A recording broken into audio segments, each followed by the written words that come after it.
அவர்களுக்கு திறமை இல்லை, எங்களுக்கு திறமை இருந்தது. நாங்கள் ஆட்சி செய்கின்ற பொழுது 5,18,000 கோடி தான் கடன் இருந்தது. எந்த சூழ்நிலை? ஒரு ஆண்டு கொரோனா காலத்தில் கூட அரசுக்கு வரி வருவாய் இல்லாத நேரத்தில் கூட கொரோனாவுக்கு 40,000 கோடி செலவு செய்தோம். நாங்கள் திறமையாக நிதி கையாண்டு நிதி சுமை இல்லாமல் நிதி சுமை குறைவாக இருக்கின்ற சூழ்நிலை நாங்கள் உருவாக்கி தந்திருக்கிறோம்.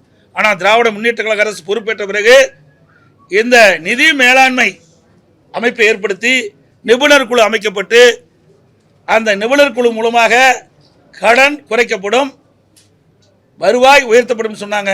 ஆனால் அதற்கு நேர்மாறாக நிபுணர் குழு அமைக்கப்பட்டபோது கடன் தான் அதிகரிச்சிருக்குது. சுமார் இந்த ஆட்சி முடிகின்ற தருவாயில் 5.5 லட்சம் கோடி கடன் இருக்கின்ற ஒரு சூழ்நிலை ஏற்பட்டுள்ளது. அதுதான் நான் சொல்கிறேன்ல, நிர்வாக திறமை இருந்தால் எல்லாமே சமாளிக்கலாம். நிர்வாக திறமையற்ற சிரிக்கின்ற பொழுதுதான் இந்த கடன் சுமை அதிகரித்து கொண்டே இருக்கின்றது.